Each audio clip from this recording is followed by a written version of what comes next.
Tradesmen built America. Not policymakers or desk jockeys, but hardworking, blue-collared men and women. Join me, Roger Wakefield, on conversations with some of the nation's most successful skilled laborers. This is the Trade Talks. Are most marketing companies worth what people have to pay them? If you have to ask, I think you know the answer. Oh, I know the answer, but I want to hear your answer. I'm not saying all marketing companies are a scam, because there's a lot of good people who mean well, but this is like the days of witch doctors where they want to help you, but they don't know how. And like you said, these people aren't trained. So the net result is that it's a failure. You could blame the client too. You could say part of it's on the agency, but the net result is things are not working in the world of marketing. I know that as a fact. I've been there. I've seen it. I've done it. You didn't say there's good marketing companies. After you said most of them want to do well. Mm-hmm. Why is it so hard to do well? Imagine that anybody could become a plumber and there was no training and there was no certification or license. I could just say that I'm a plumber and start taking on clients. How well would that work? It almost happened in Texas that they tried eliminating the plumbing license. And luckily the plumbers had a big rally and Governor Abbott stepped up and said, wait, we're not going to let that happen. But it got really close. I got on a plane from Las Vegas to come see you here in Dallas. Mm-hmm. And I trust that that pilot has a license. They didn't just say, you know what? I played Microsoft Flight Simulator for a long time. I'm really good. You can trust me to fly this 727 with 180 people on it, right? Yeah, I fixed plumbing on a VR game. I can do this. Yeah, it's easy. I mean, I've been watching YouTube videos. So I've been watching Roger Wakefield on YouTube. So that's clear. I know how to I'm do a it. licensed plumber by now. Yeah, hold my beer. Absolutely. So that's why things are failing in marketing, because there are no standards. So anyone can say anything, and they overhear what their friend said, and this is a magic secret to SEO, or this is how you start your marketing company. And a lot of people, they're good people when they start marketing companies, but they don't know what they're doing because they don't have a standard. And the bad thing is, look, I started social media. You've heard my story. Mm-hmm. I started social media because I spent $47,000. I mean, you brought in this money as a prop, but this much money right there. Yeah. 5 stacks. Mm-hmm. I spent this much money to make my phone stop ringing. And when you're a new company starting out, mm-hmm. that's a big pill to swallow. Yeah. Number one, spending almost $50,000. But what choice do you have? You don't. And how many marketing companies did you go through? Oh, God. 3 or 4. My wife at the time and I literally sat down from him, had an idea, handed him $500 cash. Mm-hmm. Hey, look, I've got it right now. Here's what I want to do. Here's what I want to build. Guy never answered the phone again. Mm. Never called back, never delivered anything. That was just one of the most obvious, wait, this is her ripoff. Mm-hmm. But I mean, I remember sitting in rooms with marketing companies. Mm-hmm. You bring your website over, they look at it, mm-hmm. and they're like, you're like, look, I need help. Mm-hmm. I need my phone to ring. Mm-hmm. And they look at your website and they all tell you the same thing. Mm-hmm. We need to completely rebuild it. Mm-hmm. Of course. Nobody can fix what's there. But I talked to you and we're looking at things yesterday. It's like, this is easy to fix. Yeah, it is. Tell it to everybody. I know. And my skin's crawling because I'm seeing myself sitting in those rooms with marketing companies. And they've got 4 or 5 people around the table. And I remember being at one. Mm. The guy says, what do you want? I said, I need my phone to ring. He says, well, we can make it ring. I said, well, how many times can you make it ring a month? Mm-hmm. And he's like, well, I don't know how to answer that. He said, how many times is it ringing a month now? I said, I don't know, 60 times a month, 70 times a month. He said, oh yeah, we can do more than that. How do you know? You're just telling me you can do it.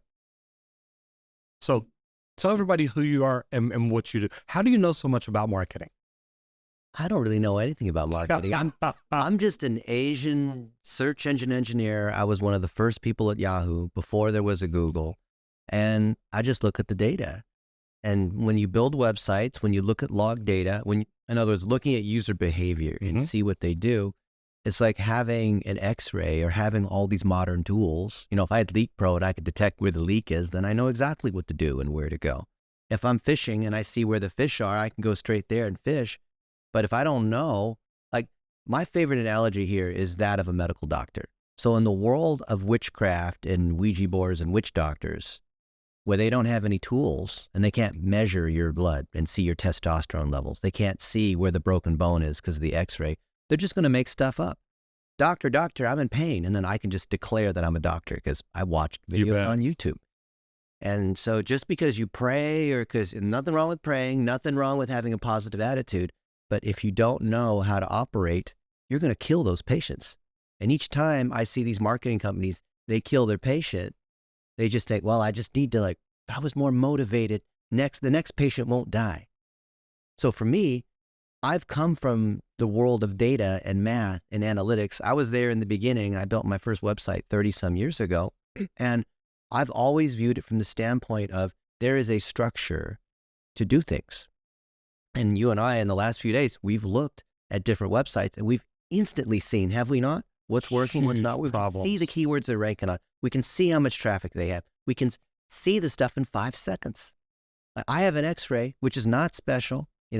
Let's say I'm a heart surgeon. I have a scalpel. Is a scalpel special? Am I using a special scalpel? When I came out here on a 727, Boeing 727, did the pilot go through some special secret training? No. It's simple standards on how to use tools. Just like, you have a wrench, let's say, as a plumber. Are you using a magic wrench? Is that what makes you a master plumber? Not quite. So it's tools and training. That's it. And so you saw in the last few days, we've applied a series of tools and training to be able to figure out why people rank in Google and why they don't. Why when I Google Roger Wakefield, I see a knowledge panel versus some other random person, nothing shows up. Why does Dennis Hu do what he does today? I want to drain the swamp of all the idiots. I want to walk into that room that's completely pitch dark, flick the light on, and have everyone go like this and wipe the sleep out of their eyes and realize, all these other people are naked and fat. Watch the rats run. Don't blame me if you're fat and naked. Don't blame the light. We just want to turn the light on and have everyone see. And literally, the past couple of days with you, it's been what it's like. I've looked at web pages that I thought, okay, these are good. These guys have been around a long time. Mm-hmm. They're doing a lot of things. And you look at their website, and I know what kind of money they spend. Uh-huh. And I look at their website and I'm thinking, okay, that's not very good. But the website might look good. Oh, it looks amazing. But there's no traffic and it doesn't rank on anything in Google. Right. And you don't know why unless you have tools. And learning from you, a lot of websites or a lot of these big companies, they have one page that does good, their homepage. Mm-hmm. How good is that? In the world of SEO, every web page is designed to should be ranking on one term, focusing on one term. So you can't go very far if your website is basically just a landing page, a brochure that you put on the internet. You have to have all the location service pages. Every city that you serve, every service that you provide needs to be its own web page, obviously, because Google wants to send people to that one thing, right? They have a broken pipe or I have a slab leak, then I need to send them to the page about slab leak, Carrollton, Texas. Now, I finally found a couple of website designers that had done really good for me. Uh-huh. And one of them said the exact same thing you said. Mm-hmm. You need a service page or a page, I guess, right, for every service and every city you operate in. Right. So if you're a plumber in Dallas, there's about 23 cities around Dallas. Right. That I would say, okay, these are probably in our service area. And that may even have been big for the size company that I was. Right. But 23 cities, say I've got 20 services, everything from water heaters to leak detection to faucets to toilets to tankless water heaters to solar water heaters. Yeah. Man, I could make a list. That's right. So 20 of these, 23 cities, that's telling me really I need 460 pages. That's right. If I want to get found the right way. That's just a starting point. Okay. Because you have everything else, every other topic that you talk about on your blog. You bet. Every testimonial that a customer has left you, every review, every New Year's party you take pictures of, every, celebration of, John has hit his 3rd anniversary. You bet. Every tool you want to talk about. There are literally thousands of topics. But we know that there's a few terms that really make a lot of money. There's the main geo, like plumber Dallas, which is going to get a lot more traffic if you rank on it than plumber Flower Mound or, plumber smaller city. Yeah. We know that Wiley, right where we're at. Yeah. We know that emergency plumber, that's worth a lot, but that's less difficult than ranking on plumber, right? or 24-hour plumber or plumber who does this one thing. So there's things that are difficult to rank on that are short terms or covering larger cities. And then there's this kind of stacking of lower keyword difficulty terms we want to go after. Like ranking on something on YouTube is a lot easier than ranking on general search. This video is sponsored by Leak Pro. Go check out leak-pro.com. So there's literally hundreds of thousands of ways that you could play as a plumber in Dallas. And then there's, commercial versus residential. There's so many different things. You bet. Broken toilets, laying pipe, I'm not even a plumber, but just looking at your data, I instantly see what I think you rank on, I forgot the number, 4,000 keywords, something like that. But I can see exactly where you rank on all. And how long did it take just to instantly go to your site and pull up what keywords you rank? A minute. 3 seconds. Yeah. A minute to pull it up and start looking through it. Yeah. A lot of plumbers start out, and we saw one yesterday. We pulled up a website. Friend of mine, real good friend, pull up his webpage that he built himself. Mm-hmm. Pretty page. Domain rank of 0. Mm-hmm. Is he ever going to get found? He could, because if he's going after some terms that have, so if his domain rating or domain authority is a 0, but he's going after keyword difficulty of 0, then that could be just fine.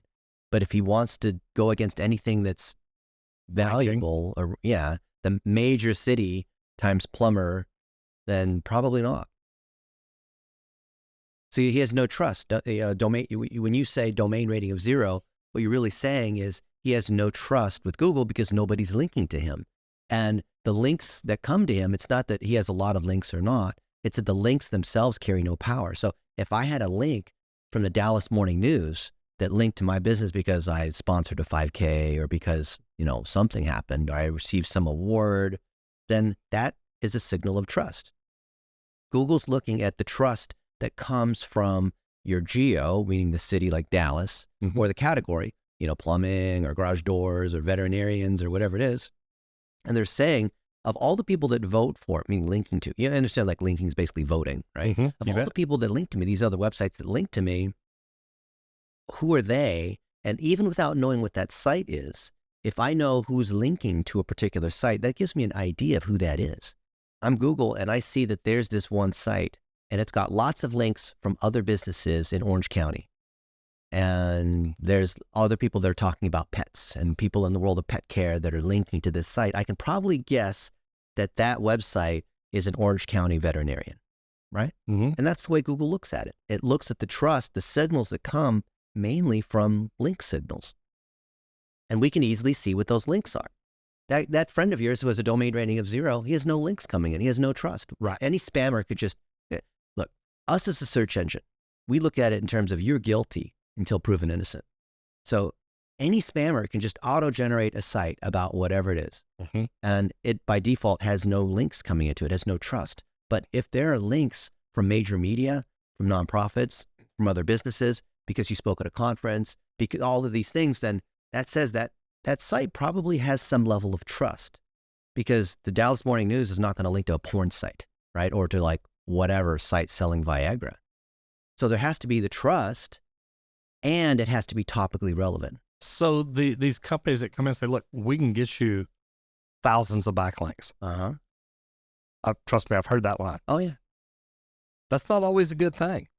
Well, they can get you links from random sites that are in Pakistan or Blogspot, spam blogs that have, you'll typically, like you'll see in the SEO tools, that there'll be these blogs where one thing's where they're linking to you as a Dallas plumber, and then the next article is about this particular lipstick for 99 cents and this other Norwegian cruise and, whatever. And there's no topic. So it has to be from sites that have high authority and are relevant to your geo or category. If it's not one of those, so if you go to Fiverr, you can go to Fiverr right now and for $5 buy 1,000 links or buy hundreds of citations or whatnot. And those either will do nothing for you or they may hurt you. So just because a marketing company says they can get you 1,000 backlinks, that could be 1,000 arrows being shot at your website that aren't doing you any good. Those arrows can also puncture your lung. Yeah, that's exactly why. Have you heard of Google Bowling? Google Bowling? Bowling. No. So this is something that came out a few years ago. And people found that if it used to be that Google wasn't sophisticated enough, so you could just buy links from anywhere. And this is the good old days, which is still sort of true in certain categories, where you could just buy links off of Fiverr from these other places and you would rank. And then Google started penalizing people who were doing that.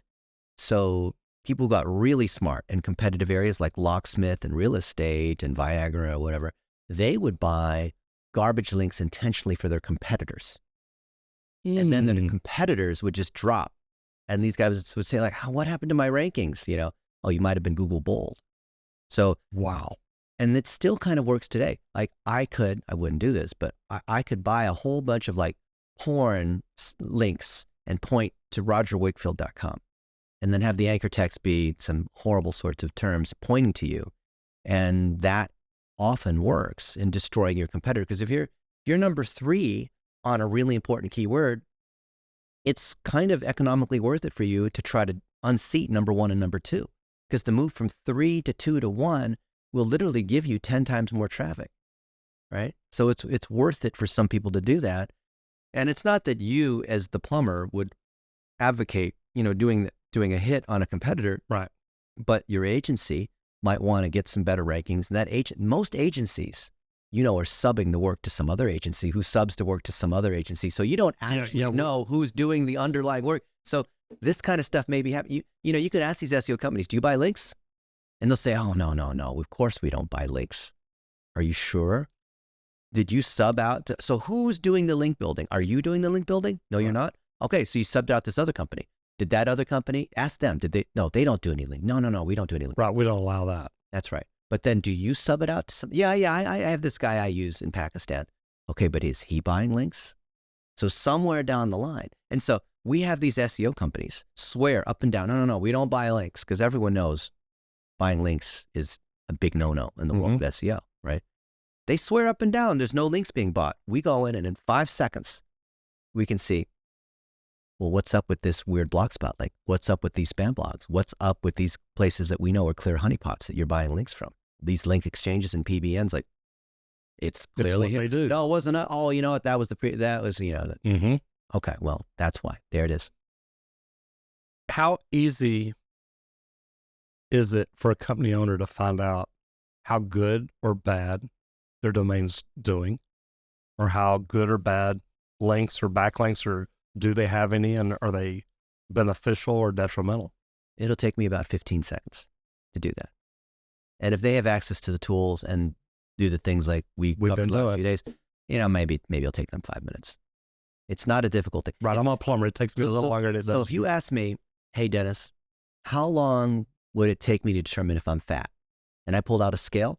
Doesn't take very long. And say, well, you just step on the scale. I'll tell you the number. If it says you're 400 pounds and 5'5", then you're probably fat. Having the right tool is huge. Yeah, because otherwise you don't know. Otherwise you're just superficially looking at, I'm going to change analogies. You're looking at the paint job of a car. It looks great, but you need to look under the hood. And until you look under the hood, until you start the car, until you drive it around, you don't really know. I mean, you're just looking at it in the garage and it looks great, but maybe inside there's no engine, or it's like all rusted out, right?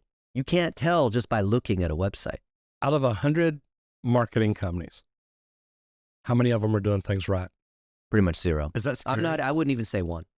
I mean, no. I was wondering if you could think of one, because I have ownership in a lot of marketing companies, and none of them are doing things exactly right.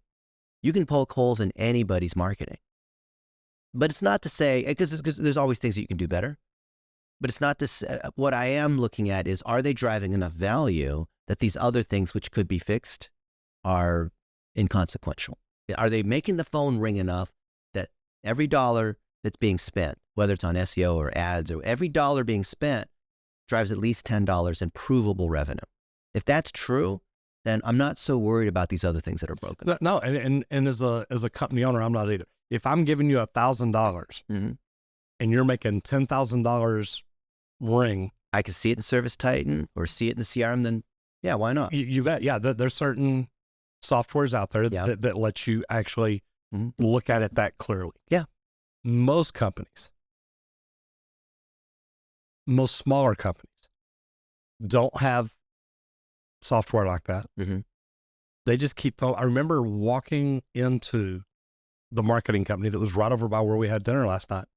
And I remember walking in there and saying, guys, look, my phone's not ringing like you said it would. And I said, well, you need to spend more money. Yeah, of course. And that's always the answer. Yeah. Let's go back to something that we talked about just a minute ago, because when I built my original website, we had 20, 30 pages, something like that. It was pretty good. Had a good idea what I wanted to do. I wanted to focus on logistics, Richardson, Plano, the areas that are quick and easy for me to get to. Logistically, smart idea. Build your site first where it's close, where you're not, the most expensive place is 40 miles down the road. But you know what? 5 miles down the street, it's easy to get to, get it fixed, and get back out. Right. So logistically, I love this idea. But then when you started talking to him, it's like, well, okay, to do 10 more pages or 20 more pages, because I think we started with 10 services in a couple of cities, which is, to me, great way to start. You've got your core taken care of. But then it was like, well, every time we do another 10 pages, that's like another $1,000. How long does it take you to add 10 pages to a site? How long do you think? About 5 minutes. That's right. And we hired someone from Pakistan yesterday to do that for a few $100s. Yeah. And it was easy. Yeah. A lot less money than we have laying on the table right here. Yeah. And not only that, you interviewed him, you knew what questions to ask. If Plumber Paul's out there and he's walking into a marketing company tomorrow, number one, Paul, you're going to get ripped off. I'm going to tell you right now, from what I've learned. What questions does he need to ask?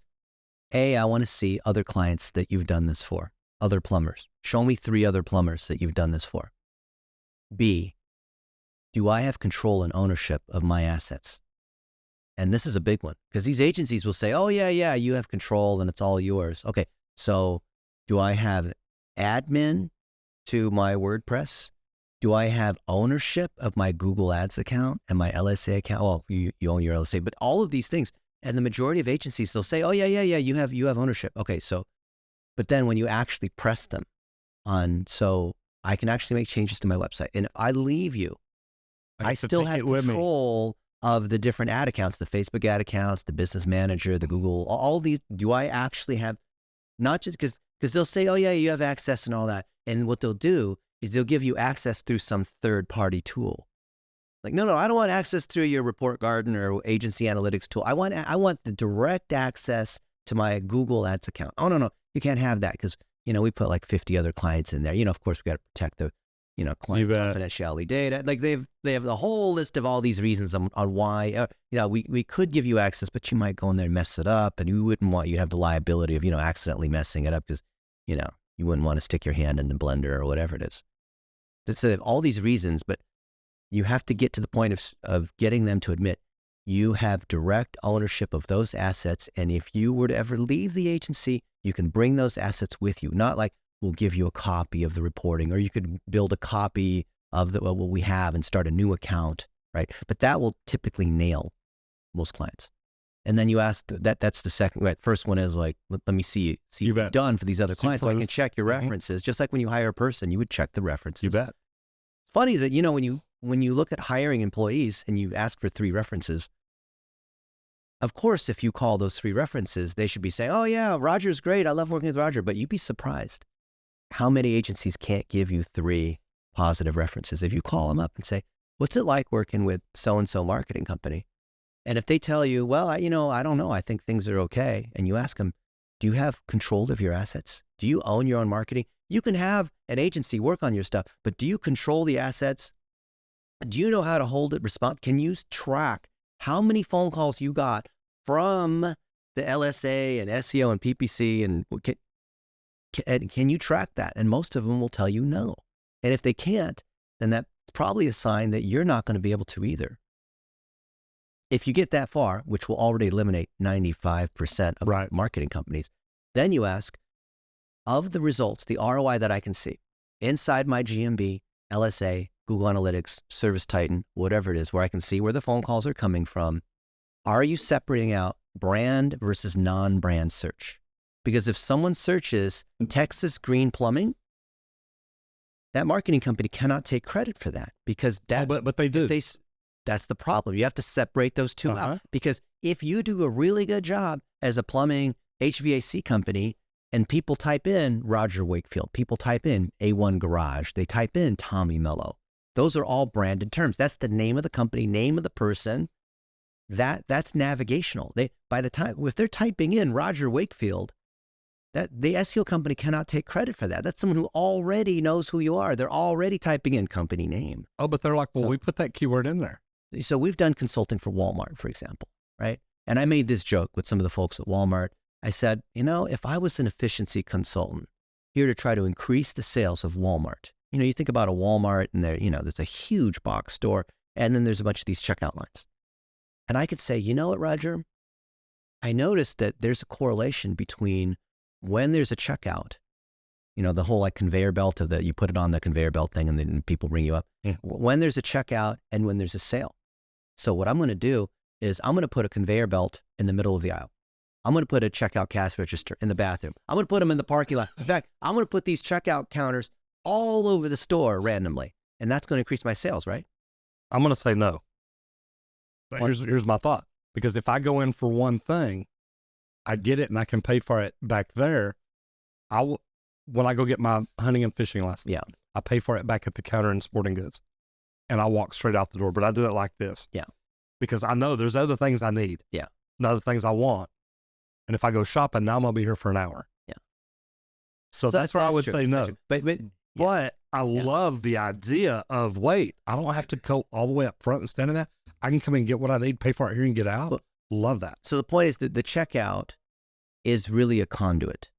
So a conduit is something that is just part of the process of the thing that someone had already intended that they're going to do, right? So if someone's searching on your name, they're going to go to Google and search on it. It wasn't that if they're searching on, what's the best plumber in Richardson, that's a non-branded search because they haven't decided who they're going with. But if they've decided who they're going with, that's not an SEO or PPC thing. Now, you certainly pay money, and you should pay money to protect your name because other people will bid on it and all that. If there are results, which by definition eliminates 95% of these marketing companies, but if there are, then we have to separate brand versus non-brand and figure out what the cost per call is on non-brand search, on social media, on whatever it is. And if that doesn't meet that 10x ROI, then it's not profitable. And like you said, I need to make sure my cost of sales is less than 10%. In other words, every dollar I put in has to drive at least $10 in revenue. If I can get the call, if I can get an appointment for under $100, it's probably, ROI is probably not going to work out. Hey, and I love the way you talk about that, because to you, ad spend is an ROI. Yeah. It's not just, hey, just spend more money. We'll make your phone ring. It's not billboards. It's not some like right. We're just going to put it up there and hopefully somebody will call. You are like, look, if you're spending $10, you should get $100 returned. Yeah.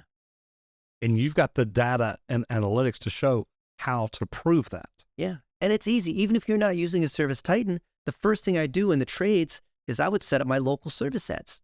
My LSA account, which is based on your GMB, which is your Google Business Profile, Google My Business. If you take good care of your customers and you have great reviews and you filled out your GMB properly and your company actually has a great reputation, then if you run these local service ads, you should be getting a cost per call of about $70 or less. And that's of a real, and then of course you can dispute the leads if it's a wrong number or like whatever it is, right? But if you get that call for $70 and your CSRs and the techs that go out and quote these jobs are good at what they're doing, the ROI should be 10 to 20x. Average ticket, I think when I sold Texas Green Plumbing, $550 a ticket, average. So I mean, there's some low ones in there, but there's some very high ones in there. $70 to go out on a call doesn't sound like a bad deal. Yeah.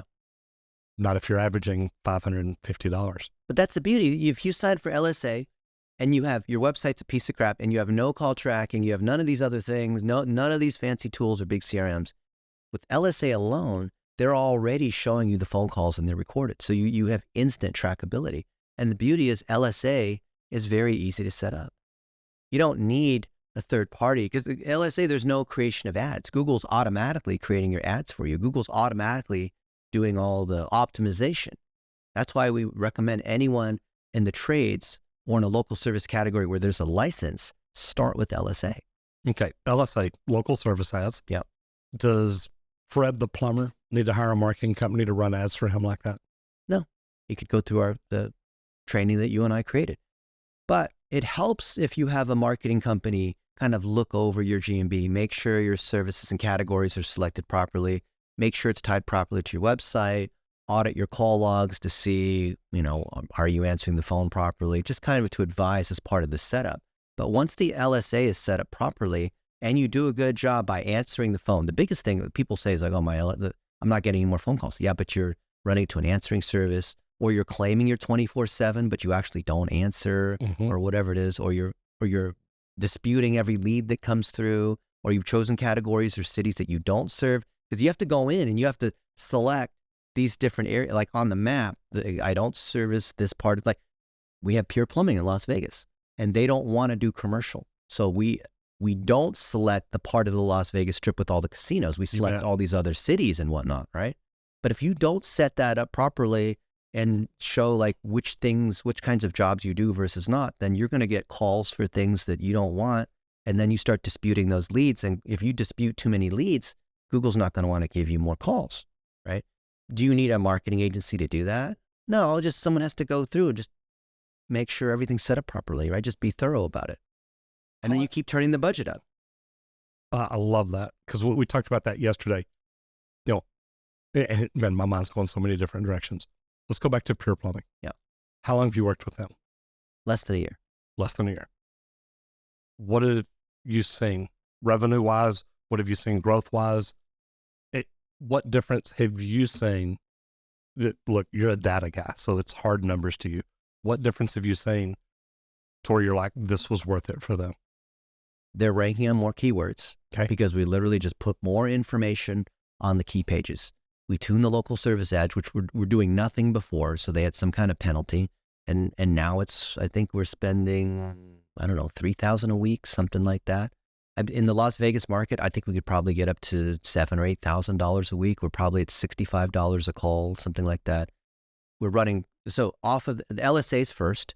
That's number one. Number two is the Google ads. And I think our cost per call is 60 to 70 in that range. We're running Performance Max campaigns, which is the standard for Google ads. The last 2 or 3 years, everything's on Performance Max. So those are doing well. They're mainly getting plumbing calls, but because that's where they started. But they added HVAC. So we're starting to ramp that up. That'll take a little while. The jobs are bigger and better on HVAC. We're starting up Facebook ads, with what the techniques are to run Facebook ads. $1 a day. Yeah. What a great way to start. Yeah. Everybody says, I can't afford ads. Look, if you're starting at $1 a day, yeah, you can. Yeah. And you make it make sense before you increase that. And the beauty of $1 a day, especially, people don't seem to know this, and I've preached this literally thousands of times. You can go into Facebook ads library, facebook.com or facebook.com/ads/library. And I can type in Pure Plumbing. I can type in, A1 Garage. I can type in whatever, and I can see the ads for every single competitor. Word for word. Yeah. And then here's the one thing that will nail, that this is like something almost nobody knows. I can look at any one of those ads. So if I see an ad for Pure Plumbing, for example, and I see, in December, they created 5 ads. In November, they created, if I see someone's run an ad for a long time, probably means that that one's working. The ROI is good, or they're just an idiot. And then what I do is I look at that. And if I grab the ad copy saying like, $49 special tune-up, or a guaranteed, we'll repair your air conditioner. If I grab that ad copy, just copy it, and I paste it into the Facebook ads library, it'll find all the other ads that have that same copy. Then when I click on see details and it expands to the landing page and the phone number and the call to action and all that, it'll typically have that agency's ad tracking URL. So if I do that, I can find every single client of an ad agency. Wow. Immediately. And you know what you'll find? All the ads are the same. So the good marketing companies that are running Facebook ads, for example, They find something that works in Boulder City. Well, that's going to work in Orange County or Boston, Massachusetts, or Tallahassee, Florida. So why wouldn't you use the exact same ad copy, same image, same whatever, but you just change out the name, change out the landing page, change the phone number. It's the same. And it works well. Wash, rinse, right? repeat. Yeah. You met my buddy Marco, and he did this in concrete coatings. That's the thing that he's, Which he's done phenomenal with. Yeah. And so his previous company, he had a problem with the co-founder, and so that whole thing fell apart. He grew that to $4 million annual revenue in just 2 years.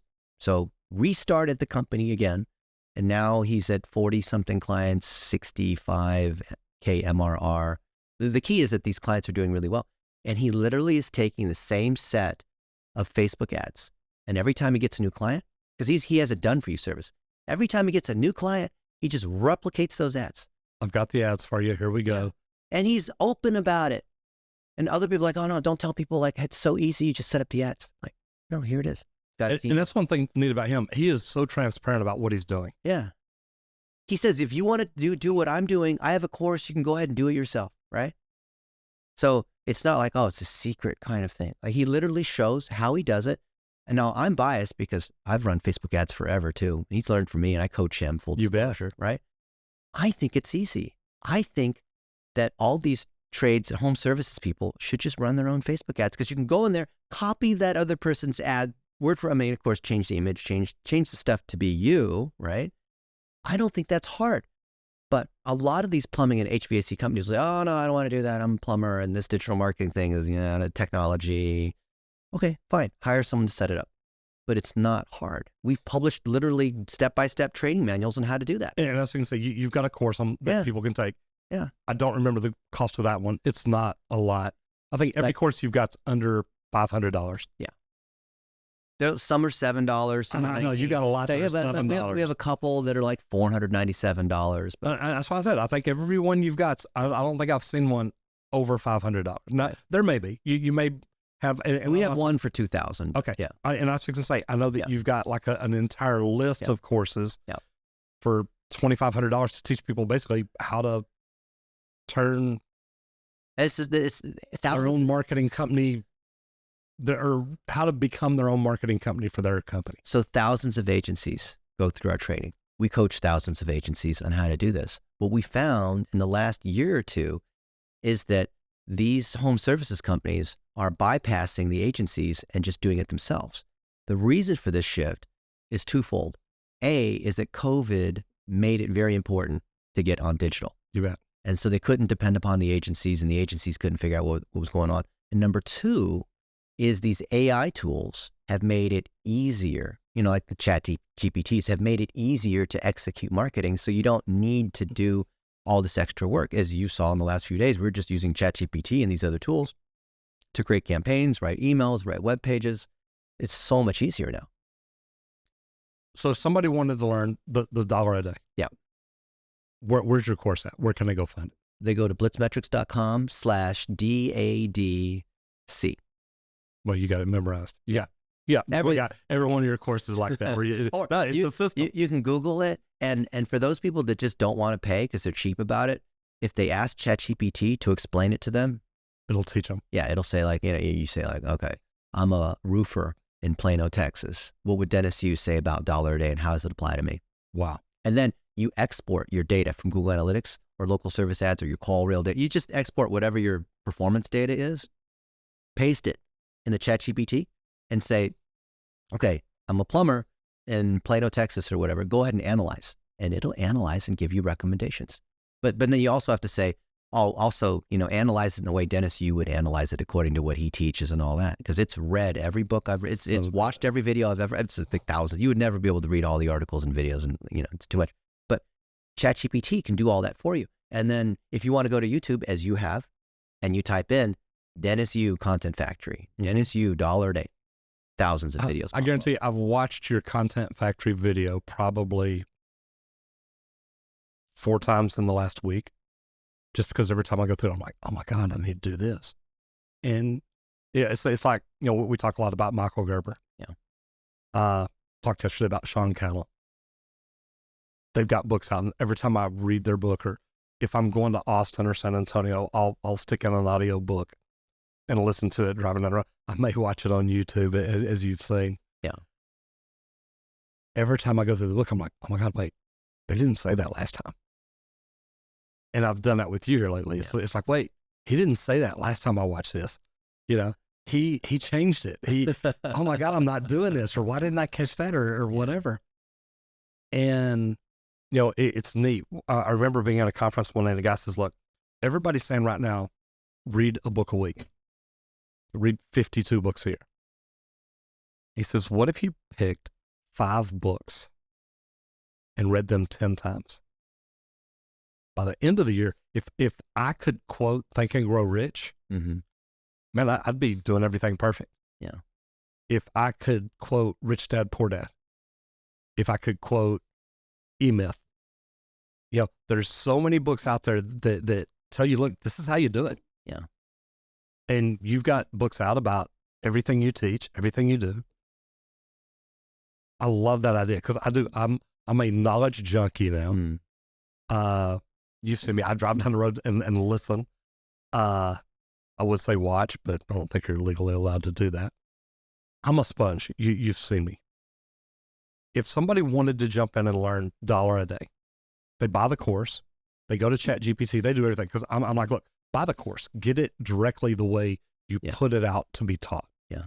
And I've gone through some of your courses and it's like, man, why don't I think that way? Why don't I see it like that?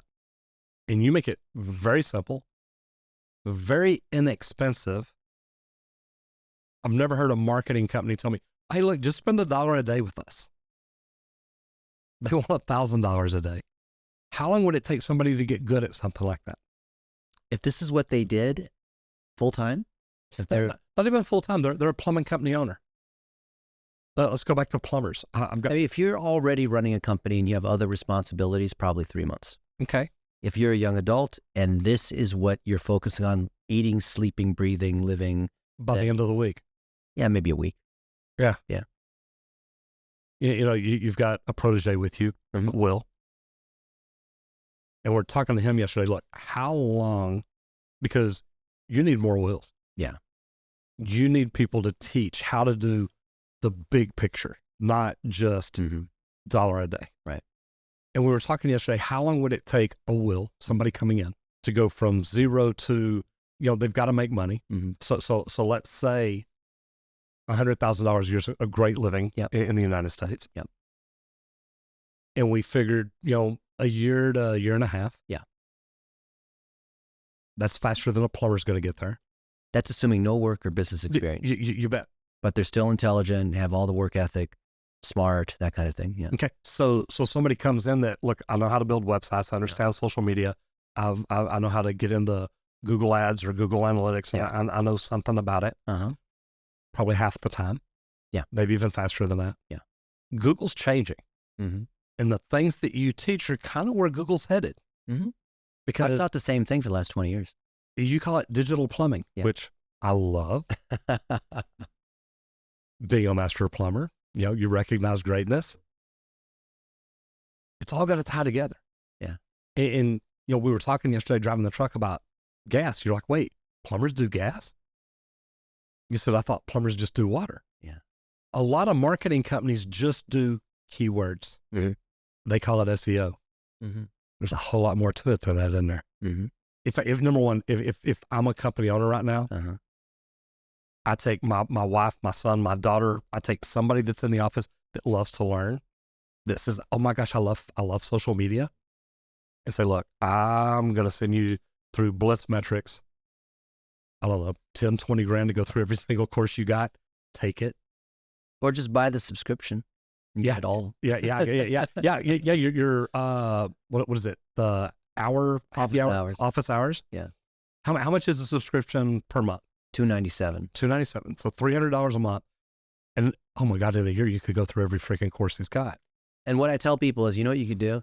Just buy it for 1 month, because it's month to month, and just download everything. Okay, don't do that. Don't if you want. No, don't do that. Because then you'll never implement. Yes, and you're right. Because then you're going to have everything. You're like, look, I've got it all. I'm not worried about it. Yeah. Don't do that. Start with Content Factory. because Yeah. that blows Yeah. my mind. Yeah. If somebody went through, if I'm a plumber Uh-huh. and I'm like, look, Dennis, I'm slow. Let's not say I'm slow. I've got 4 plumbers working for me. They're running the company. Mhm. I sit in here, and if there's an emergency pops up or they have a question, I do that. Mm-hmm. I'm not doing YouTube, so Right. I'm just here. Right. How much could a company owner learn going through something like just Content Factory? I think it'd be the same experience that you've had, because they'll realize that with Content Factory, there's 4 stages in marketing. You produce the content, you process the content, you post the content, and you promote the content. Everything is content that's going through these different stages. When you realize that this is what you do, then you're not doing something just for YouTube. And then I got to do TikTok and Facebook. No. You've created the content once in the first stage.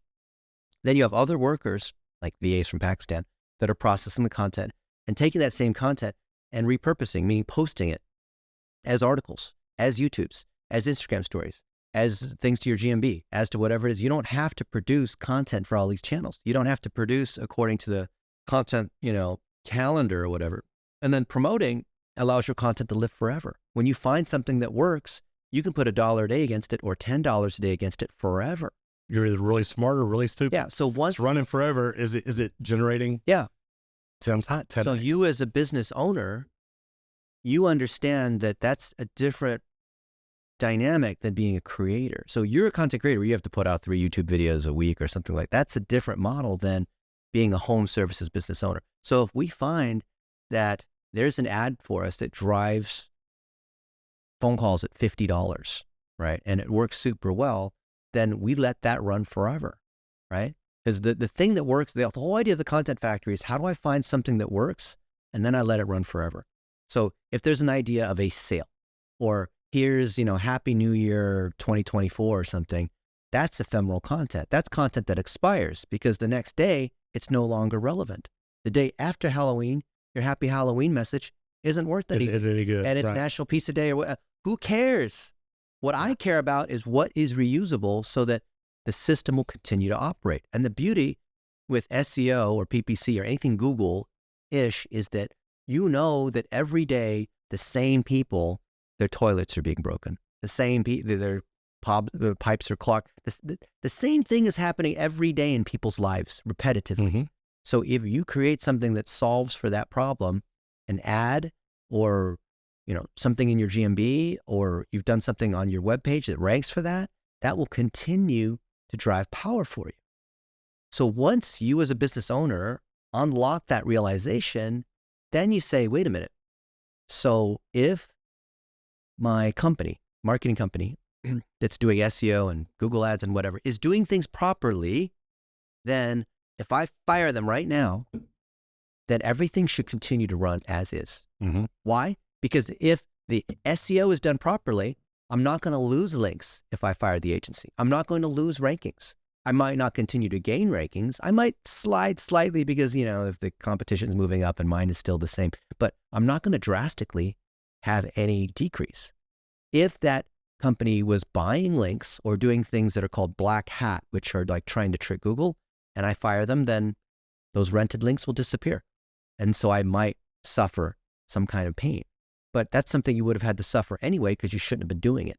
So now will they really disappear? And I'm asking because if they've posted a blog or a link on somewhere they shouldn't have, and it links to my channel, number one, it's probably not doing me any good. It's just they're showing links. Yeah.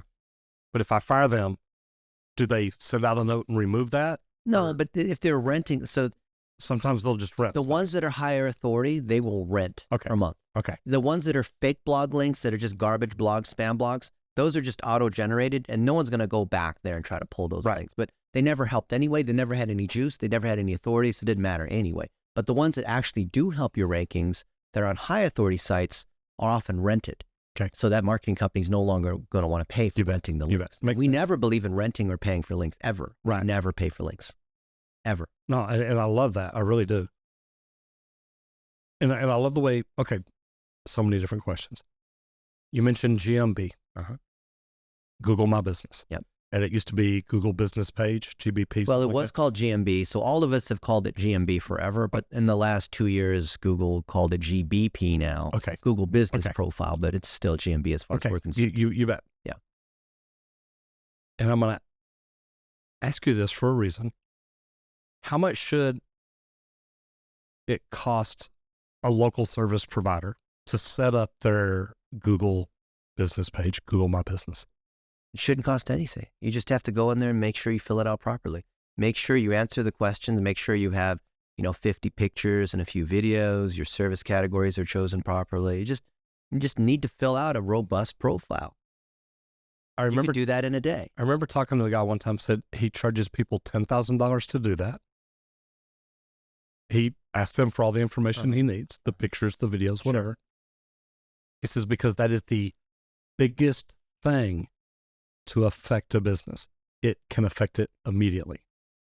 And I say immediately. I mean, It can make the Yeah. phone start ringing.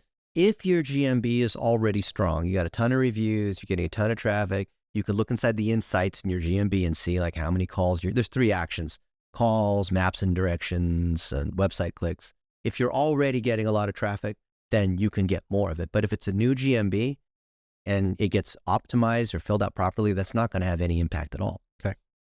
And I know a bunch of other firms that I believe are reputable. It could be like Ben Fisher or Maria Elena Duran or Joey Hawkins or like all these other folks. And they'll charge, $500. White Spark has a GMB service. I think they're also, don't quote me on it, but I want to say it's like, I don't know, $300, $400. But the going rate is, between $300 to $500 to fill out your GMB properly. But that's a one-time thing. And the information still has to come from you anyway. So even if you pay someone $500, You're still gathering everything for it. So at that point, you want to pay someone $500? Do you want to send it to Dennis, or do you just want to send it to Google? Do you think, Roger, I can fill out the forms better than you can? Well, I'm going to say yeah, because I'm just a plumber. If you No, have it a makes machine on the sense. counter here, do you think I can press the button to prove the thing better than you can? No, I don't. No, I don't. Okay. But some people, I just want to pay the guy to do it. Like, okay, You bet. We'll do that. You bet. What kind of businesses need to have that set up? Local service businesses, especially in LSA categories. So there are maybe 150, 200 LSA categories, and those are ones that are licensed businesses. So real estate, plumber, veterinarian, pest control, chiropractor, all the ones where you have to have some sort of official license, training, whatever, to be able to provide the service, because then that allows for what's called Google Verified and Google Guaranteed, which are at the very top. We call that position 0. They run ahead of the regular ads. Mhm. So those people for sure need to have a pimped out GMB, because LSA is based on a properly pimped out GMB. The next level down is anyone in a general GMB category. So actually dentists a few months ago were not an LSA category. Now they are. If you're doing, there's a lot of these categories that don't have a license. A lot of them in medical, that, for example, that don't have a license. Even psychotherapy, I think, is in there too. Now, like counselor, weight loss, a bunch of them are now LSA categories. But nail salon, I think that might even be in there now, where they take licenses. But anyone who's in a yellow page heading category, like if you're in the yellow pages and that's a local service business, then that needs to be in GMB. And if you follow what we teach in Content Factory, all of it is designed around the signal of local and the category that you serve. So you're, a Phoenix garage door company. We're trying to meet at the intersection of those two to tell Google, like, yes, we're a Phoenix company, and yes, we do garage doors. So what do I need to do? I've got to build my connection strength in Phoenix to be able to tell Google that, yeah, I eat at this Phoenix restaurant. I take my kids to this place in Phoenix in the park. And then here's stuff related to garage door. So if I'm Tommy Mello and I live in Phoenix, and there's all these other people that do garage door, and I'm friends with them in the industry because I go to the conferences and all that, then I want Google to see that I'm connected to all these other people in garage door nationwide, but I'm also connected to all these businesses of other types that are in Phoenix. So GMB is how you tie together your geo and your category. And that's what anyone in the trades has to understand, that the key to Google is making sure Google understands your geo and your category. 150 LSAs or local service companies or Categories. local service categories. Yeah. What about the small companies that don't have that set up?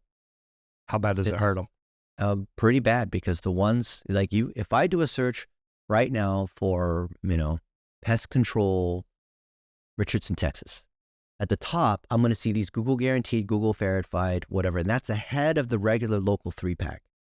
You understand the map results of the 3-pack on mobile and desktop. But above that, you see the Google verified, Google guaranteed. Those take 10 to 15% of all the clicks. The map clicks take 20 to 25% of the clicks. And then you have the regular organic search results. So just in the top, you've got up to 40% of the clicks right there. How do you think Google makes their money? And then you have like regular ads probably, and then you have organic. And often in local, and this has been true in the last year or two, the first organic search result is below the fold, meaning you have to scroll past what you see on the screen. Everything you see on the screen is an ad of some sort. So all this, again, I'm going to take it back to SEO.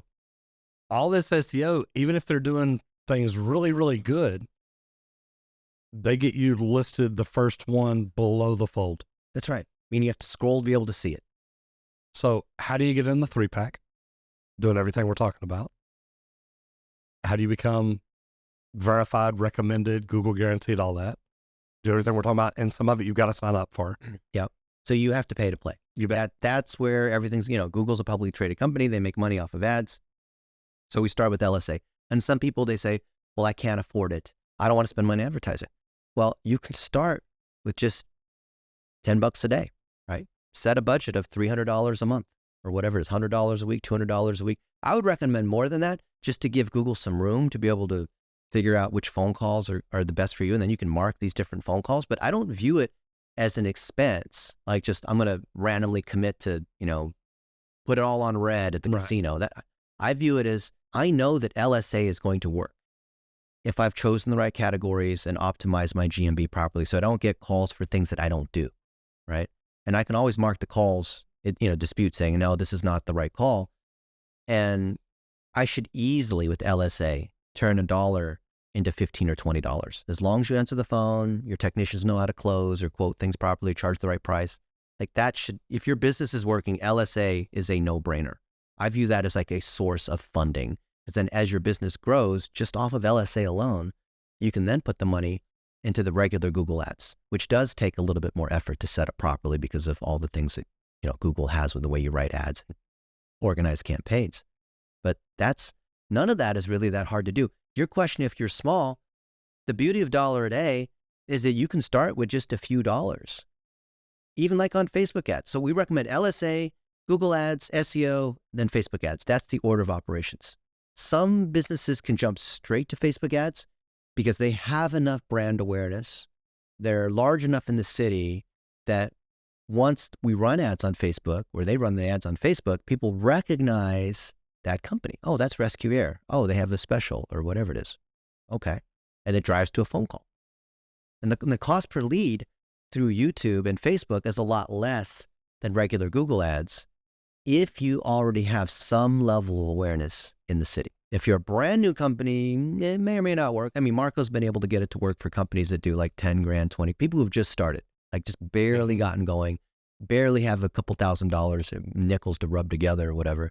He's able to get it to work, but I consider that a little risky because it's like, I only want to take things that are like guaranteed to win, right? I'm one of those like no risk sorts of people. So do you gamble in Vegas? I gamble in the biggest casino in the world. Do you? Called Google. And I win. But to you, it's not a gamble. To you, it's ROI. Right. Because I know for every dollar you put in, you know you're going to pull I'm going to win. At least 10 out. But I don't gamble in Vegas because I consider it a tax for people who are bad at math. Why would you? That's the truth. I go to these conventions in Vegas, the Vegas has all these conventions. And these people I know, some spend $100 million a year on ads and they're gambling. And I'm thinking, you're one of the smartest people I know. Why are you spending money on roulette or whatever? Like, that's just, you should know better than that. You know put that $50,000 in ads and turn it into $500,000. I was with Scott Richter in Vegas and he spent millions of dollars and he's $10,000 a hand, playing poker. Like, Scott, what are you doing? He's like, Dennis, I'm up. I've made millions. Like, no, you haven't. I've seen you lose. You just forgot about those painful times when you lost. I know you're down. That's why they keep giving you all these comps. Yeah, if you keep taking their money every time, they're going to quit inviting you back. Yeah. Wow. This is great. And I think every local service company, how would you define that? How would you define a local service company? Anyone that provides a service that can only be in that city. Or So Metroplex or yeah, list or of like cities. drivable, right? Right. So, you know, I flew into Dallas to see you, and I also saw my dentist. Mm-hmm. But if I have a dentist in Michigan, I'd have to go to Michigan. Right. So It's not as fun as coming to see Roger. yeah, where you physically have to see somebody or they come out to you. So a service area business like Emergency Locksmith, where they don't have an office necessarily, but they still need to come to you because you locked your keys in the car or something, that's a local service business. There's some ones that are really difficult, like mortgage, where there's these rocket mortgages, these national companies, like financial services. Those are tough to do because they technically are a local service business. But if that client can be serviced without someone being physically there, I don't consider that a local service business. And it's also very difficult to do that. Right? Think about like selling life insurance or any kind of financial services or bankruptcy or whatnot. Technically you could hire someone in Dallas and maybe they know Texas law or they're certified by the Texas board or whatnot, but it's just, if there's national competitors, the game is way different because it's just way more competitive. I love the idea of local service businesses because we only have to beat the other people in our city. So if I'm Steph Curry easy. and I'm a really good 3-point shooter and I play at the local high school, I'm just going to dominate. I can just go from high school to high school and dominate because I'm just going to play against JV and I'm NBA. I'm one of the best in the NBA and I just, dunk on everybody basically. That's how I view local because I only have to beat the other people in my area doing the same thing that I do. So if I'm a Portland pest control company, I love it because I only have to beat other Portland pest control companies. I can be friends with all these other businesses in Portland and guest blog posts on their site. So they link to me. So I show Google that I have the signal of yes, Portland, Portland, Portland. And then all the other pest control companies that are in Phoenix or whatnot, or Dallas or Flower Mound or Richardson, I can link between them. I can write guest blog posts on what are the 5 biggest spiders and which are the most dangerous spiders. I don't know, like whatever you want to write blog posts on, whatever content you come up with, whatever ChatGPT says is a good idea for you to talk about. And then with all my other friends that are pest control companies or garage door companies or plumbers, because these other here, I'll say something that will people don't understand. Other plumbing companies in other cities, if they're doing well and they rank on their keywords in their city, Google's already blessed them and said, yep, this is a great plumbing company in Chicago. Well, if they link to me, they're already ranking in Chicago on, whatever, emergency plumber. If that plumber in Chicago links to me as a Richardson plumbing HVAC company, what do you think how is Google going to view that? They're going to view it. That's relevancy, right? Because it shows trust. So the best way to move up in the rankings is to get a link from someone else who already ranks on similar things that you want to rank on. So good. So why don't you see other plumbing HVAC companies guest blog posting or get on Zoom and have a 5-minute interview with your other colleagues? What do you think a whole conference is, right? I don't know, whenever the conference, I'm sure there's some conference for plumbing HVAC contracts. You bet. Why don't you interview other people on different aspects like the trade talks or, how you do, whatever, the clog drain or like, you wouldn't want to talk to someone like me about this because I don't know anything about how to unclog. I've watched your silly YouTube videos and cut your son's hair and then try to like that's funny. But other companies that are successful in plumbing and HVAC, whatever topic they're talking about, if I have something to say, if one of them has an existing blog post talking about how do you unclog a drain or something, and then I have an example, I can reach out to my friend and say, hey, buddy, you know that one blog post you wrote 8 years ago that happens to rank on Google for this one? Because it's easy to pick out which of their posts are actually ranking. I would love to be able to contribute a little something to that post. Or in fact, that one part here, can you link to me? Because I also wrote an article that ties with your thing. Or I have this thing on how to unclog a drain and I want to link to your article. Reciprocity. I'd love to do that. So I'm intentionally not saying the word reciprocal. Now, because with Google, if from one blog post, your blog post, you link to that other person's blog post, and that same blog post links back to this one, that's called a reciprocal link. Okay. We don't do that. Okay. Because that looks like we're trying to. It looks like we're doing it on purpose. Yeah. Right. But if I just, from this one blog post, I link to this one, and then they have this other blog post, and then that blog post links to my homepage or links to my social media or links to, but just not exactly this Back post and linking forth. to this No, post. I like that. Then It's a good thing to know. Google says like, oh, these are two plumbers and they're just friends They're with each other. communicating. And yeah, and so I'm actually legitimately able to get juice from them, and that will help me in the rankings. So good. the best SEO you can do is actually networking with other people in your industry and sharing expertise. Bam. And no one's doing it. What we've learned the last 3 days, what I've learned has just been phenomenal. So I am so grateful to have you here. I love your knowledge, your wisdom, and the way you share it. You're just like, look, here's what it is. What do you think? So I love that. Dennis, it's been phenomenal to have you here. Where can people go to find you, follow you, connect with you? Blitzmetrics, DennisYu.com, all the above. Well, as you teach, Roger, are you Googleable? Go to Google and type in Dennis space YU and see what pops up. And I'd love to connect with anybody. You know, if you've got a question on whatever, like I'm a human, I'm accessible, I'll answer your question. I want to see you win. If you're wondering whether your marketing company is doing a good job or not, I'll do a little 5-minute audit for you, right? I'd love to see other people win.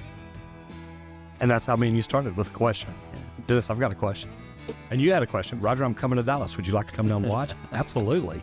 So this has been great. Dennis, thank you so much. Thank you, Roger.